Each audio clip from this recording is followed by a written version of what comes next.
मैं जीशान इम्तियाज़ the public media के साथ अभी हम मौजूद हैं लखनऊ प्रखंड में, जहां पर प्रशांत किशोर का भाषण चल रहा है, उनका प्रोग्राम है।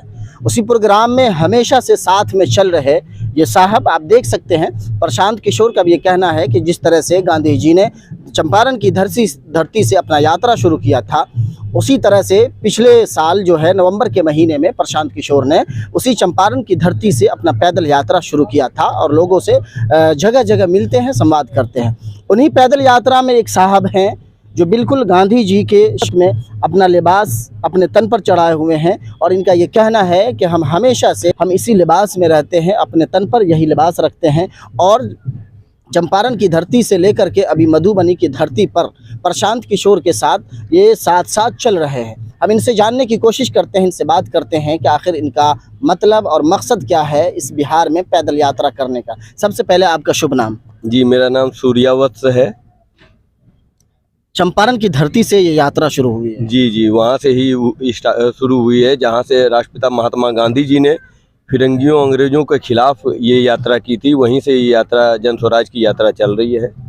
सर, आपके तन पर जो लिबास है, इस लिबास का क्या मतलब है? ये तो सादगी का प्रतीक है। सबसे बड़ी बात है कि राष्ट्रपिता महात्मा गांधी जी इसी भेष में, चूँकि भारत की जो स्थिति उस समय थी थोड़ी सी बदलाव हुआ है, लेकिन आज भी वही स्थिति है। गरीबी टूट के है। हमारे एरिया में, हम जहाँ से आते हैं उस एरिया में जो है आज भी घोर नक्सल प्रभावित क्षेत्र है और वहाँ के लोग आज भी एक ही बहुत सुदूर एरिया में है, जंगल एरिया में है, जंगल क्षेत्र में हम लोग रहते हैं।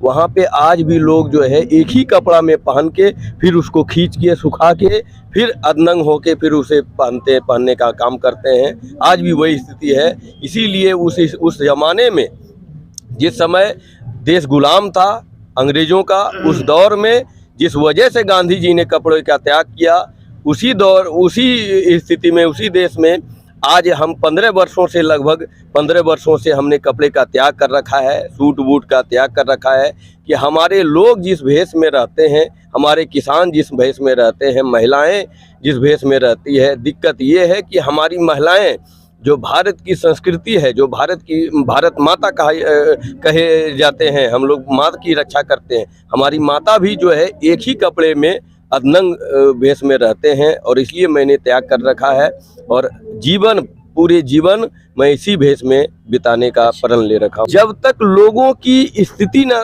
सुधर जाए, जब तक उनके गरीब के तन पर कपड़ा ना हो जाए, मैं सुधारने के लिए नहीं हूँ, मैं सिर्फ संदेश देने के लिए यात्रा कर रहा हूँ, उनके साथ जा रहा हूँ। और ये जो बदलाव है, ये जो बदलाव की मुहिम प्रशांत किशोर जी ने छेड़ रखा है, इस मुहिम में मैं उनका सहयोगी के रूप में जा रहा हूँ, साथ चल रहा हूँ, ताकि ये जो है बदलाव में मैं कंधा लगा सकूं और बिहार की स्थिति को बदल सकूं। यही मेरी प्रण है, मेरी इच्छा है निजी। इसमें मैं पूरा जीवन झोंक रखा हूँ। मैं कहीं से भी इसमें परहेज नहीं करता हूँ, कुरेद नहीं करता हूँ कि मेरे जीवन में क्या होने वाला है, इसके वजह से तकलीफ होने वाला है। जो बहुत सारी तकलीफ़ें भी आती है, लेकिन उस सब को भी झेलते हुए, पारिवारिक बच्चे बड़े हैं, उनकी दायित्व उनका भी निर्वाह करता हूँ यहाँ से जाके। और उसके बावजूद भी यहाँ का जो दायित्व दिया जाता है बिहार को सुधारने में, बिहार को आगे बढ़ाने में, यहाँ के लोगों की जीवन शैली को बदलने में, इनके जो अदनंग हैं यहाँ के लोग, उन्हें कपड़े देने में, जो व्यवस्था परिवर्तन के लिए जो आंधी चला रखे हैं, उसमें मैं कंधा लगा के पूरी जोर से, पूरी ताकत से मैं अपने पूरे जीवन का जो लाइफ है मेरा, वो लाइफ में लगा दिया हूँ और लगा के मुझे विश्वास है कि प्रशांत किशोर जी जरूर कामयाब होंगे, आगे बढ़ेंगे। अच्छा सर, चंपारण की धरती से आप पैदल यात्रा शुरू की है, आपका सफ़र कैसा रहा? देखिए, बहुत सारी खट्टी मीठी यादें हुई है, बहुत सारे तकलीफ हुए हैं। याद है मुझे वो दौर कि जब लोग घरों से नहीं निकलते थे बरसात के दिनों में। उस समय हम लोग जहाँ पे इस तरह से देखते हैं पकोड़े, जो ये तंबू बनी हुई है, इसे पकोड़ा हम लोग कहते हैं, तो इस तंबू में हम लोगों का बेड तैरते हुए नज़र आता था पानी के दिनों में, चूँकि हमारा जो कैंप लगता है खेत खलियानों में, खास करके बरसात में। और जब उस पर बैठते थे तब वो जाके ज़मीन पे खिसकता था, ज़मीन पर बिठता था, नहीं तो तैरते हुए रहता था। और हम लोग तैरते हुए बिस्तर पर, तैरते हुए बेड पर हम लोग जो है खटिया पर सोते हैं और उसी तरह वो दो बड़े दुखों से गुजारा है, हमने काटा है। ये अपने लिए नहीं, क्योंकि ये लड़ाई उन गरीबों के लिए है, उन किसानों के लिए है जो आज गरीबी में, मुफलसी में ज़िंदगी में गुजार रहे हैं। पूरी दुनिया में, पूरे भारत में सबसे ज़्यादा तकलीफ़ में यहाँ के लोग हैं। उनके तकलीफ़ को देखकर जो प्रशांत किशोर जी के दिल में कसोट हुआ है, उस कसोट का मैं आदर करता हूँ और इसीलिए उनके साथ मैं कदम से कदम मिला के चल रहा हूँ, साथ दे रहा हूँ। आखिरी पैगाम, आखिरी मैसेज बिहार वासियों के लिए आप क्या देंगे?